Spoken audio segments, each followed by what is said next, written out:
ask you, is America about to turn the page and be burdened again by what has been? Because former Vice President Kamala Harris has announced she's not going to run for California governor in 2026, but is not ruling out another bid for the White House in 2028. Good grief. So look, we thought we'd take us through the archives. Here we go. The children of the community are the children of the community. You need to get to go and need to be able to get where you need to go to do the work and get home. Talking about the significance of the passage of time, right? The significance of the passage of time. So when you think about it, there is great significance to the passage of time in terms of what we need to do to see the moment in time in which we exist and are present.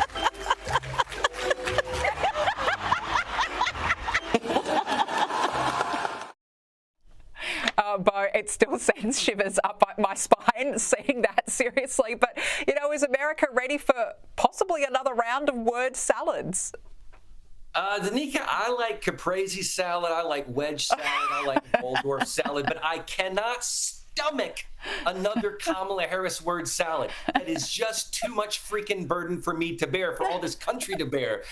You know, it's funny that she frames her work in terms like leadership and public service. She has never led, nor has she ever served the public. If you don't believe me, ask any of her supporters. Name one accomplishment Kamala Harris has, and they can't do it. And I actually think this is a mistake, Danica, for her not to run for California governor. You know why? Because I think she would have actually won.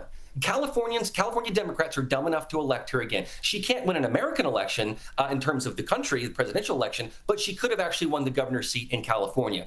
But think about this, just bigger picture for a moment. You have two failed female Democratic candidates for president, Hillary Clinton and Kamala Harris. They're both females, right? America didn't not elect them because they were females. It's because they were the wrong females. They didn't have the right policies. They didn't have the right communication styles. They didn't have the right affability. And I personally, Danica, don't think Kamala Harris is the Democratic candidate in 2028. I think it's going to be someone like a Governor Josh Shapiro or a J.B. Pritzker or a Gavin Newsom or a Gretchen Whitmer.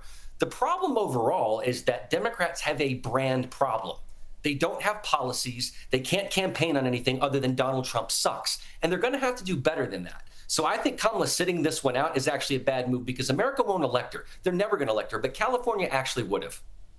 Yeah, you know what? I think you raise a very good point, and I just hope, for goodness sake, that we are not burdened by what has been. Beau Davidson, always lovely to see you. Thank you so much for joining me. Appreciate it.